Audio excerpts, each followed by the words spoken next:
Hello, African sports fanatics. Welcome to another episode of the Safari Soccer Show. I'm your host, Yvonne Etta.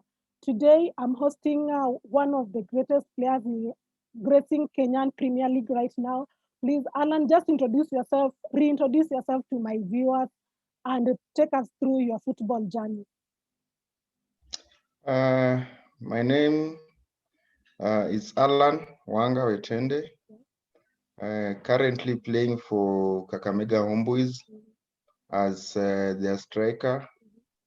And my journey started a long way ago. I was born in Kisumu. That's where I started playing football when I was about 8 years old. I joined an academy run by Steve Ochiel, who is the CEO at Wazito currently. Yeah. So we played there for quite some time until when my parents now moved to Butere after retiring. So from Butere, I continued with my education. I joined the primary school in Butere called Shirakalu. Then later on joined St. Paul's Shikunga. Then from high school, after Form 4, I went to Kisumu. I joined a team called, back then, it was called Lolo FC. It was playing in the nationwide. So I played there for a while before joining Tusker in 2007. Yes, then I played for Tusker for about 8 months. Then I moved to Angola, Petro Atletico. Yeah. After being the top scorer, and at that time I was also in the national team. So I joined Petro Atletico. Manucho had gone to join Manchester United. So I played in Angola for 2 years. Then I moved to Azerbaijan, a team called Baku FC. They bought me from Angola. I played there for 1 season, came back to Kenya, played for Sofapaka for about 3 months. Then I went to Vietnam, where I played for another three seasons. Then from Vietnam, I joined FC Leopards in 2012 and 2013. Then from FC Leopards, I joined El Merreikh in Sudan. That was now in 2014. I played in El Merreikh. I was supposed to join Bidvest in South Africa, but the plans didn't materialize. So I went to Azam in Tanzania. I played there for 1.5 seasons before rejoining Tusker again in 2016, where we won both the local cup and the league. Then from Tusker, I joined Homeboyz. So I've been at Homeboyz for the last, this is my 4th year with Homeboyz. You are a journeyman. Can I call you a journeyman? Yeah, I've traveled a lot. Yeah. Okay, let me just get you back to where you told me you have grown up in Kisumu, and you started your football career in Kisumu. So, what has the influence of Steve Ochiel, has he contributed anyway in your career? Yeah, I think he has, and it's not only me. In the current KPL teams, we have so many players that went through his hands. So in this academy that he owned, I think he tapped more talents from Kisumu, which he nurtured, and most of us ended up playing in the Kenyan Premier League. And I think he's still doing that. Even at Wazito, he has been with Gor Mahia. He has been with the teams from Kisumu. and currently is with Wazito, and he's still doing the job that he used to do at Coca-Cola, FIFA Kingdom. So, Yeah. Allan, you enjoyed fine form while at Tusker. I think you scored 21 goals and in a season, and you've also been a KPL top scorer twice. How do you manage that, and what drives you to be a top scorer? With football, it's quite easy. The drill is just working hard every other day, giving yourself challenges, and praying to God also, very important, and staying disciplined. That one is paramount. You have to be disciplined for you to achieve whatever you set your goals to achieving. So I think, and also prayers from my family and support from my friends. They drilled me to succeed everything that I can say that has come my way. Okay, and I think you are one of the footballers who have traveled so much. So maybe which of the leagues that you have played in is the most challenging one?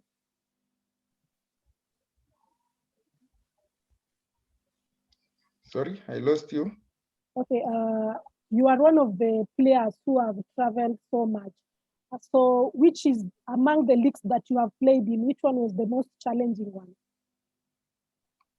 I think I can say it was in Angola, because when I went there, I was only 18 years old, and I was going to fit in the shoes of someone who had gone to play for Manchester United. So it was a big challenge for me, and being my first time to move outside the country to go and play in a foreign country that uh, they don't even speak English. It was quite challenging, but after a few months, I think I settled down. Yeah, and I enjoyed my life there. Okay, and if given a chance to prove your worth, which country would you like to go back Uh, okay, I think the all countries that I've played for, there's no single country that I left there unhappy. So if given a chance and told to choose one, I think I would do that randomly. And you told me you joined Azam, but then you did not stay at Azam. You just enjoyed you had a short stint in Tanzania with Azam. Why Yeah, so? What happened? the reason why I did not stay long at Azam, in fact, when I left Azam, I had my contract still running. They had even sent me a ticket to go back, but I joined Azam after I had just lost my mother, and the life after that was a bit difficult. So I made a decision to come back and be with my family, and that's the main reason I came from Tanzania. I came back to Kenya. Okay, and as a player with over 10 years experience, which coach do you look back at and maybe you say this man shaped your career? At a club level and also national team, I would say Ghost Mule, because he's the one who gave me my first chance and my first shot at Tusker. Then at national team, I would say Adele Amroch. We worked with him quite well, and we won a trophy that Kenya had not won in the last 11 years. Okay, and you told me you played in the Angolan league for Petro Atletico, and you won the league there. Back here at home, you have also won the league with KPL Giants Tusker FC, and I think you are among the players who won the double-double. So how is the feeling winning these two leagues? I can say for sure it's a great feeling, something that has always stuck in my memory. Every day I wake up, I go for training, I play games. It's always in my mind that you know what, I've done this before, not once, and I can still do it. So it propels me. It makes me work even harder, and it helps me also encourage young upcoming players. I tell them they can do this and this for them to be successful. Talking of, you can encourage the other young players looking up to you. So maybe if you can just tell us the differences between maybe the bonuses, club management, how is the difference between the leagues that you have played for? I think Kenya, we are not yet there compared to the countries that I've played in. They're very professional, and every day a player, you have a challenge because the club plays their role. They make sure the bonuses, training allowances, the salaries are paid on time. So it's up to the player to perform. But compared to our local league in Kenya, it's the other way around. Players give their all, but at the end of the day, it's a struggle for them to even put a bread on the table. So I think that's the main difference. Okay, and you were left out of the AFCON 2019 squad. How did that affect you? At some point, I felt really bad because I thought I deserved to be in the team, and for me even to accept the call up in the first place. Yeah, it was the coach who called me and spoke to me more than 4 times.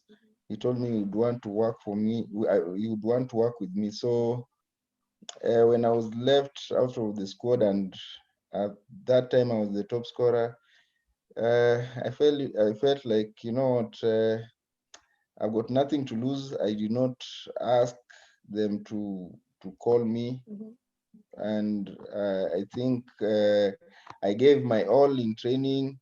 So I had to move on, and that's why I chose now to let the young players now also get the chance to play for the national team. Okay, and I think you have But just answered. I still went to Egypt and I gave them my support. Yeah. Okay, I think you just Yeah. answered a question that I was to bring up. Is that the same way? Did that contribute to you retiring from international football?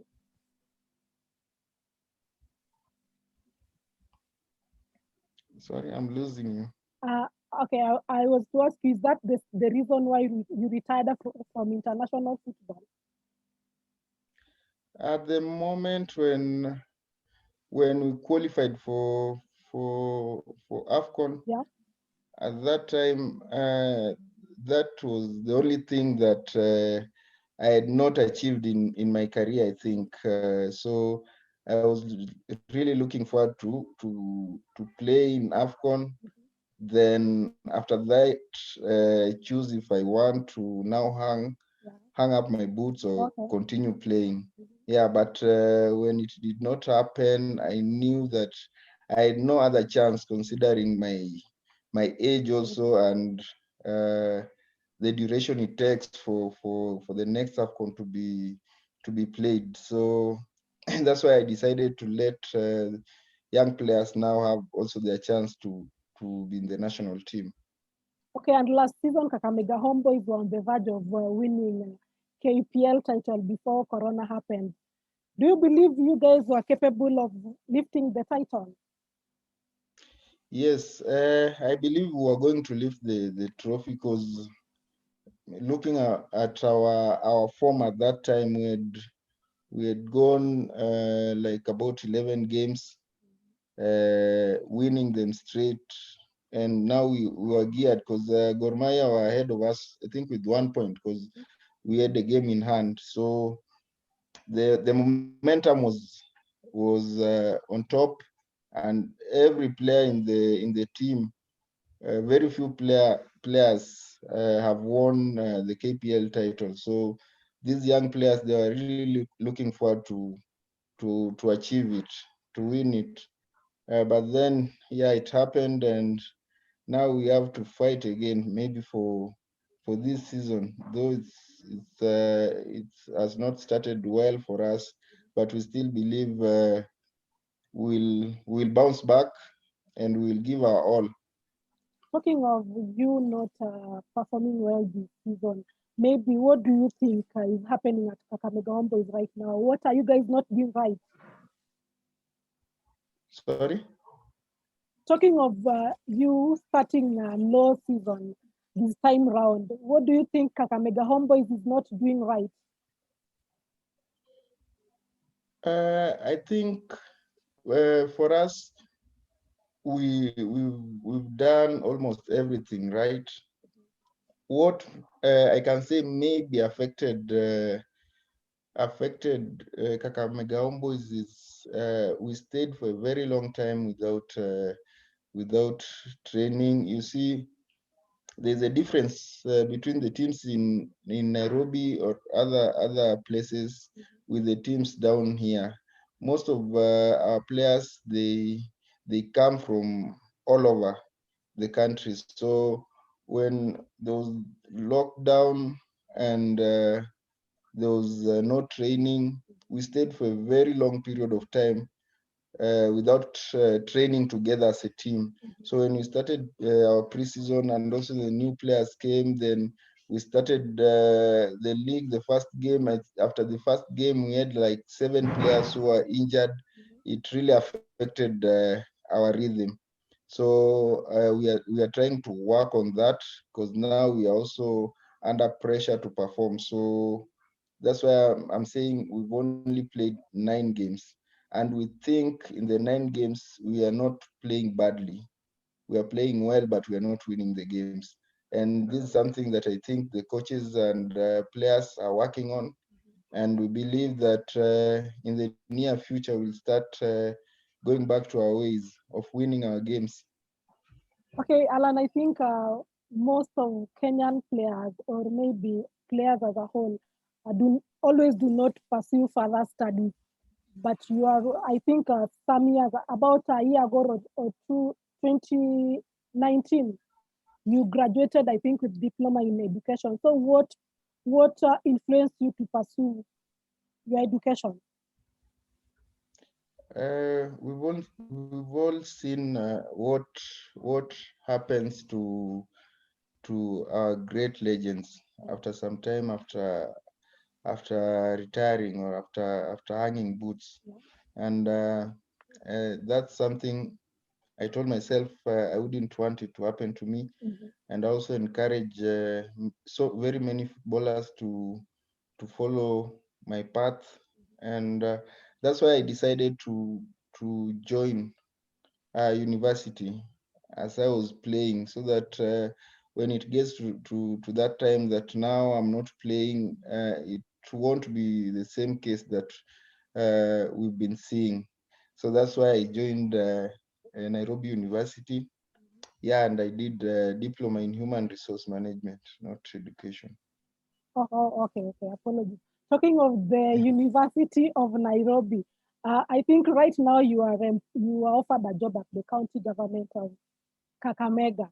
So maybe, would you mind sharing with us what your designation is with the county Yeah, government?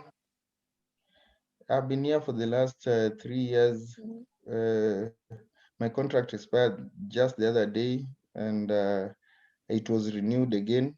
I'm at the sports department as a sports officer. Okay, sports department. Does it mean you won't venture into coaching at some point?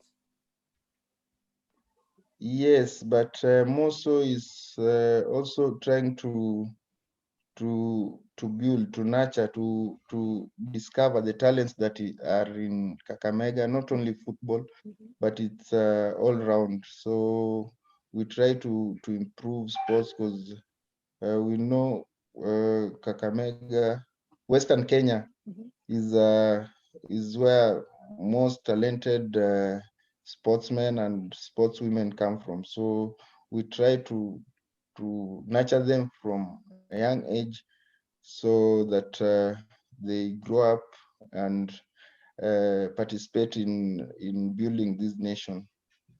Talking of all In round, terms of sports. Allan, talking of all round, I think at some point you are standing coach at Kakamega Homeboyz when Paul Nkata left. How was it?